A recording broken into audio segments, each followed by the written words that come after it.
अस्सलाम वालेकुम। उम्मीद करता हूँ कि आप सब खैरियत से होंगे।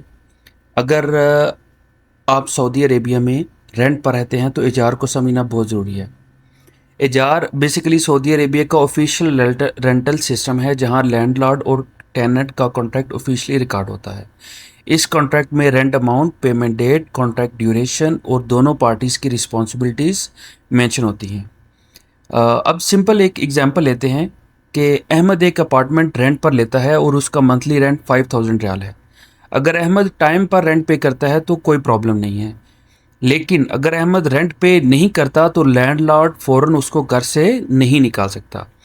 पहले कॉन्ट्रैक्ट के अकॉर्डिंग पेमेंट का ड्यू पीरियड होता है।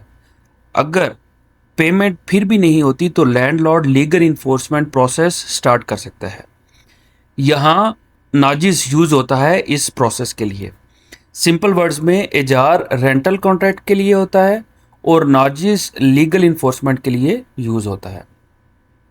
आप आर्टिकल 34 और 36 का नाम भी सुनते हैं। इनको सिंपल वे में समझते हैं। बेसिकली आर्टिकल 34 का मतलब है इन्फोर्समेंट प्रोसेस ऑफिशियली स्टार्ट हो गया है अगर आपने पेमेंट नहीं दी, और इसके लिए टेनेंट को ऑफिशियल नोटिफिकेशन भी मिलता है। अगर टेनेंट फिर भी पेमेंट नहीं करता तो नेक्स्ट स्टेज में आर्टिकल 46 के अंडर फर्दर इन्फोर्समेंट एक्शंस भी हो सकते हैं। यहाँ बैंक अकाउंट्स या एसेट के अगेंस्ट लीगल एक्शन हो सकता है डिपेंडिंग ऑन द केस। लेकिन एक बहुत इंपॉर्टेंट पॉइंट है, रेंट रिकवर करना और टेनेंट को घर से निकालना सेम चीज़ें नहीं हैं। अगर लैंडलॉर्ड के पैसे पेंडिंग है वो फाइनेंशियल इश्यूज़ हैं। अगर लैंडलॉर्ड टेनेंट से प्रॉपर्टी वेकेंट करवाना चाहता है उसके लिए प्रॉपर लीगल प्रोसेस फॉलो होता है।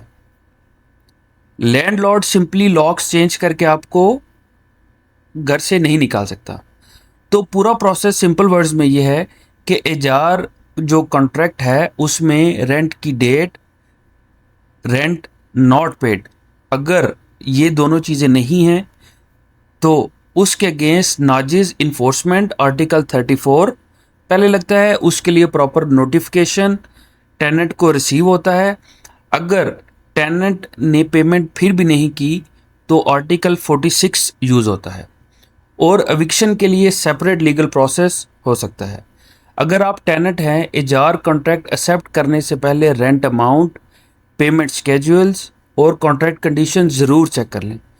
और अगर इजार या नाजी से कोई भी ऑफिशियल नोटिफिकेशन आए उसको इग्नोर ना करें।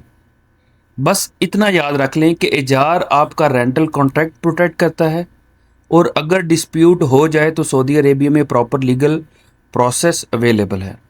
तो जब भी आपने इजार से कॉन्ट्रैक्ट करना है, इजार आपको प्रोटेक्ट करता है दोनों पार्टीज़ को, लैंडलॉर्ड को और टेनेंट दोनों को। उसमें प्रॉपर जो है नोटिफिकेशंस और प्रॉपर लीगल जो कंडीशंस हैं वो लिखी होती हैं। अगर आप फर्स्ट टाइम पे पेमेंट नहीं करते तो आर्टिकल 34 लगता है, उसके लिए आपको नोटिफिकेशन आएगा।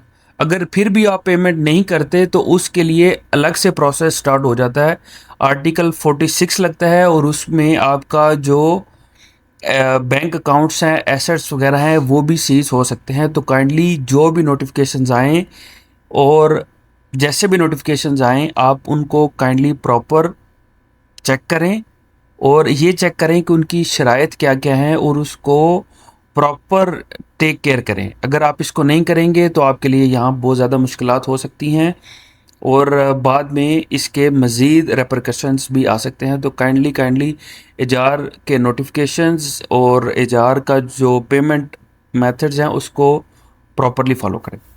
Thank you so much.